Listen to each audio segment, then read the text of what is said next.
Episode 32ல் cooking சேலஞ்சோட first round முடிஞ்சு second ரவுண்டுக்கு ஒரு 2 hours break விட்டுருக்காங்க. அந்த 2 hours பிரேக்கில் வந்து ஐஷு வந்து கேன்டீனில் உட்காந்து அழுதுட்டுருக்காங்க. இதை பின்னாடி இருந்து விக்கி டீஸ் பண்ணுறாரு. சூஸ் ஷெஃப் யாரோ அடிச்சிட்டாங்க போல இருக்கு, இனிமேல் சூஸ் ஷெஃப்னே கூப்பிட முடியாது அப்படி இப்படின்னு டீஸ் பண்ணுறாரு. இது எல்லாத்தையுமே வெற்றி பார்த்துட்டு சண்டைக்கு போகிறது கிளம்புறாரு.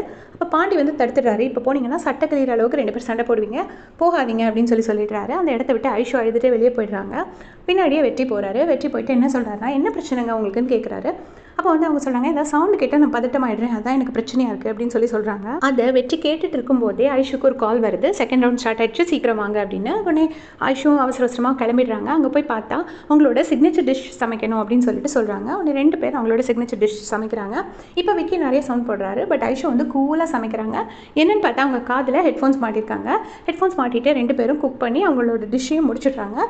இப்போ ஐஷுக்கு நிறைய காம்ப்ளிமெண்ட்ஸ் கிடைக்கிறத பார்க்கும்போது அப்போ ஷெஃப் வேணி வந்து கேட்குறாங்க, ஐஷு இது வந்து நம்ம ஷெஃப் நெடுமாறன் ரிஜெக்ட் பண்ண டிஷ் தானே அப்படின்னு கேட்குறாங்க.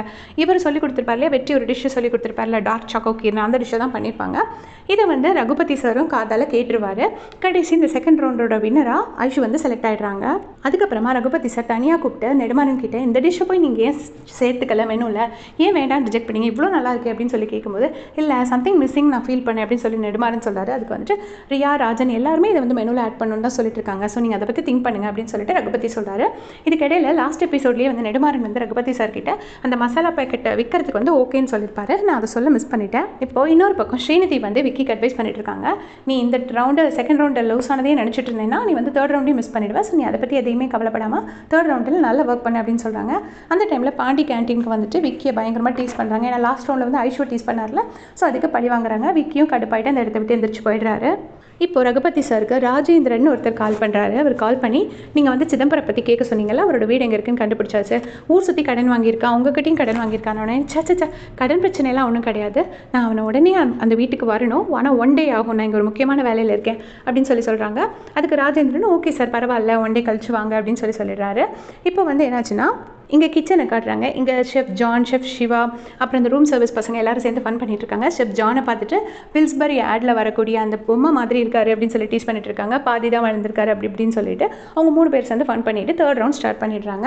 அப்போ வந்து நெடுமாறன் உள்ள வந்துட்டு இதுதான் கிளைமேக்ஸ், இது வந்து ஒரு சர்ப்ரைஸ் ரவுண்டுன்னு சொல்லியிருந்தேன். அது என்ன சர்ப்ரைஸ்னால், இது வந்து டைமிங் ரவுண்ட், ஜஸ்ட் 10 minutes தான் உங்களுக்கு டைம் கொடுப்பேன், அதுக்கு முன்னாடி நீங்கள் எல்லாத்தையும் முடிச்சணும் அப்படின்னு சொல்லி ஒரு ஸ்டாப் வாட்சையும் அந்த இடத்துல இது பண்ணிடுறாரு, பேஸ்ட் பண்ணி விட்டுடுறாரு. இப்போ 2 பேர் சமைக்க ஆரம்பிக்கிறாங்க. விக்கி வந்து வேணுக்குன்ட்டே நிறைய சவுண்டு போடுறாரு. இதனால ஐஷு ரொம்பவே டென்ஷன் ஆகிட்டு 2 காதையும் பொத்திக்கிறாங்க. அங்கே இருந்துட்டு வெற்றி என்ன சொல்கிறாருன்னா, என்ன பண்ணுறதுன்னு தெரியாமல் பாட்டு பாடுங்கன்னு ஆக்ஷன் காமிக்கிறாரு. அப்போ இவர் ஐஷுன்னு கத்துறதை பார்த்துட்டு ஷெஃப் ஜான் வந்து திட்டி வெற்றி அந்த இடத்த விட்டு விரட்டி விட்டுறாரு. வெற்றி வெளியில் வந்துடுறாரு. வெற்றி வெளியில் வந்துட்டு ஐஷு இப்படி பாதியில் விட்டுட்டு வந்தது ரொம்ப கஷ்டமாக இருக்குன்னு சொல்லிட்டு இருக்காரு. அப்போ பாண்டி சொல்கிறாரு, இது அவளோட காம்படிஷன், அவளுக்கு பார்த்துக்க தெரியும், நீ ஏன்டா அவ்வளோ டென்ஷன் ஆகுற அப்படின்னு சொல்லிட்டு வெற்றி கிட்ட பாண்டி சொல்கிறாரு. அப்புறமா இங்கே வந்து காம்படிஷன் பிளேஸை காட்டுறாங்க. ஐஷு வந்து வெற்றி சொன்னதை நினச்சி பார்க்குறாங்க. அவங்க 2 பேரும் மொட்டை மாடியில் இருந்தது எல்லாத்தையுமே திங்க் பண்ணி பார்த்துட்டு சிறகுகள் வீசின்னு ஒரு பாட்டு மனசுக்குள்ளே பாடுறாங்க. அந்த மனசுக்குள்ளே அந்த பாட்டு பாடினோடனே அவங்கள சுற்றி யாருமே இல்லை, அவங்களும் வெற்றியும் மட்டும் அந்த பிளேஸில் இருந்து அவங்க குக் பண்ணுற மாதிரி நினச்சி ஒரு 3 minutes முன்னாடியே ஃபுல்லாக குக் பண்ணி முடிச்சிடுறாங்க. முடிச்சு சர்வும் பண்ணிடுறாங்க. இப்போ 2 பேரோட டிஷ்ஷும் டேஸ்ட் பண்ணி பார்த்துட்டு ஐஷோட டிஷ் தான் பெஸ்ட்டாக இருக்குது அப்படின்னு சொல்லி ஐஷோ வந்து வின்னராக ரகுபதி சார் அனௌன்ஸ் பண்ணிடுறாரு. இது கேட்ட சந்தோஷத்தில் ஐஷோ அந்த இடத்த விட்டு ஃபாஸ்ட்டாக வெளியில் வராங்க. எல்லாரும் செலிப்ரேட் பண்ணிட்டு இருக்கும்போது நெடுமாறன் கண்ணு பூரா ஐஷு மேலே இருக்குது. ஐஷு எங்கே போகிறான்னு ஐஷு நேராக வெளியில் வந்து வெற்றி பதட்டப்பட்டு நின்றுட்டு இருக்கும்போது வெற்றியை நேராக போய் ஹக் பண்ணிவிட்டு தேங்க்ஸ் வெற்றி அப்படின்னு சொல்கிறாங்க. இதை பின்னாடி இருந்துட்டு நெடுமாறன் சார் பார்க்குறாரு. பயங்கரமாக கடுப்பாயிட்டு செவத்தில் எப்படி குத்துறாரு. இப்போ இவங்களுக்குள்ள ரொம்ப க்ளோஸாக இருக்காங்க போல இருக்குது அப்படிங்கிற மாதிரி. ஸோ அதோட இந்த எபிசோட் முடிச்சிருக்காங்க. இனி நெக்ஸ்ட் வீக் வந்து பயங்கர த்ரில்லிங்காக இருக்கும் அப்படின்னு நான் நினைக்கிறேன். ஏன்னா நெடுமாறன் சார் வெற்றியை சும்மா விட மாட்டார். அதே நேரம் சிதம்பரத்தோட வீடும் தெரிஞ்சிருக்கு. ஸோ என்ன ஆகுதுன்னு பார்க்கலாம். நானும் அடுத்த வாரத்துக்கு வெயிட் பண்ணுறேன். நீங்களும் வெயிட் பண்ணுறீங்கன்னா மறக்காம கமெண்ட்ஸில் சொல்லுங்கள். தேங்க்ஸ் ஃபார் வாட்சிங்.